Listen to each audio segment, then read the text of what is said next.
Hi there.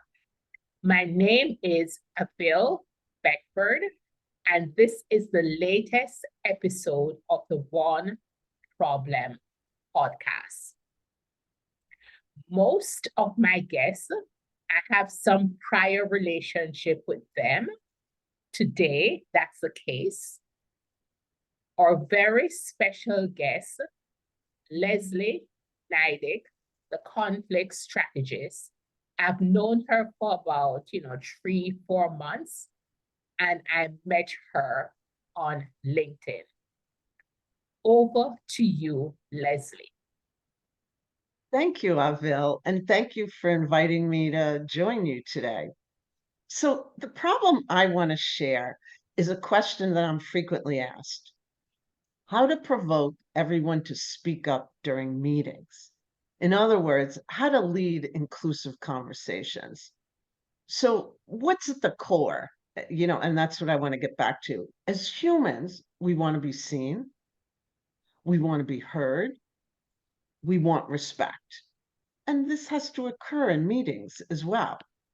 As per quote from the Harvard Business Review, what leaders say and do make up to a 70% difference as to whether an individual reports feeling included. And this really matters because the more people feel included, the more they will speak up.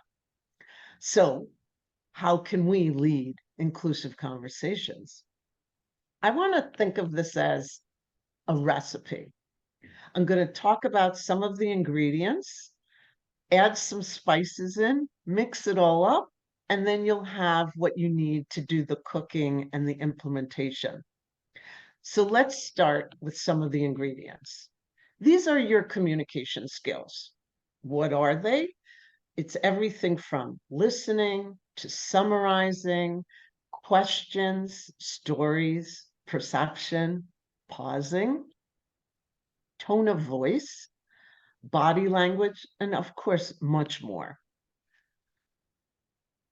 I'm going to focus on some of those ingredients today. Perception. This is a key ingredient. We need to increase our awareness that intended messages are often not received as intended. People interpret what we say based on cultural influences, their individual experiences in life, ethnicity, race, gender, age, and the list is long. The definition of words are also not always absolute, even though we mistakenly assume they are. And I'm going to give an example. The statement is, let's talk about this later. When is later? For each person hearing that, it is a different time, a different day, and even a different month. Yet that word later, as well as many other similar words, are used frequently and constantly without further clarification. So when it's important, clarify your word or statements. Another ingredient that is essential is asking questions. We have to consider the many factors that impact how someone hears your questions. Some are the format of the question, whether it's an open one or a closed one. The tone of your voice has a huge impact, and even the timing of your question. So I'd like to share an example. When it comes to meetings, there's a common question we hear, and just as the meeting is about to end, even sometimes after the scheduled end time, the meeting leader will ask, oh, and one more thing before you go. Do you have any questions? What's the most frequent response?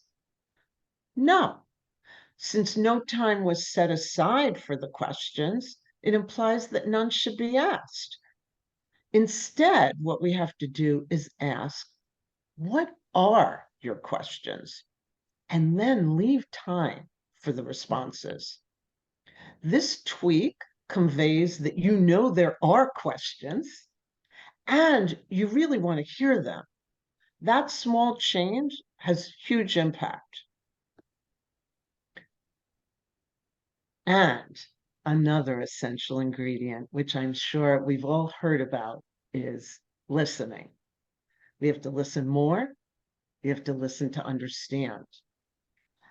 As you've no doubt experienced, listening has a direct correlation to others feeling that they've been heard and to feel respected. Why is this important? We speak at an average of 125 to 200 words per minute. We can listen at up to 400 to 700 words per minute. Let that sink in. That leaves a lot of available space in our minds to be filled. So to really listen, we have to let that available space in our minds remain available so that we can just listen. And a final ingredient that I'm going to share today is checking in. We need to check in on everyone. There are those chatty people, the quiet people, the loud people, the confident ones, the abrasive ones, the busy ones. We have to check in on everyone because we know that body language and other communication may convey that everything's okay when it's not all okay. So that overused question of how are you often receives a robotic one-word response. I'm fine, I'm okay, I'm good. Instead, try questions like, how can I support you? What's gone well today? What was a challenge yesterday? As you know, also that some people will speak up in a group, other people will not. So if you offer and invite varied options for feedback so that everyone can absorb the information, think about it, and then they'll speak up because they'll have these other options to provide you with feedback. So I've reviewed some of the ingredients. Now let me share the spices. Those are your agility, your flexibility, and your adaptability. Those are key and needed in every conversation. The choice of your ingredients, the addition of those spices as you need them, and how you mix it up will facilitate inclusive conversations. There's going to be a customized mixture for each conversation. It will take extra effort. I know that. And it will be worth it because you will be amazed at what is shared when people feel safe to speak up. Lead better conversations by intentionally choosing those ingredients and spices. Thank you, Avil, for giving me this opportunity to be on the One Problem podcast. Over to you. Thank you so much, Leslie. I'm thinking about what you said about the space for listening.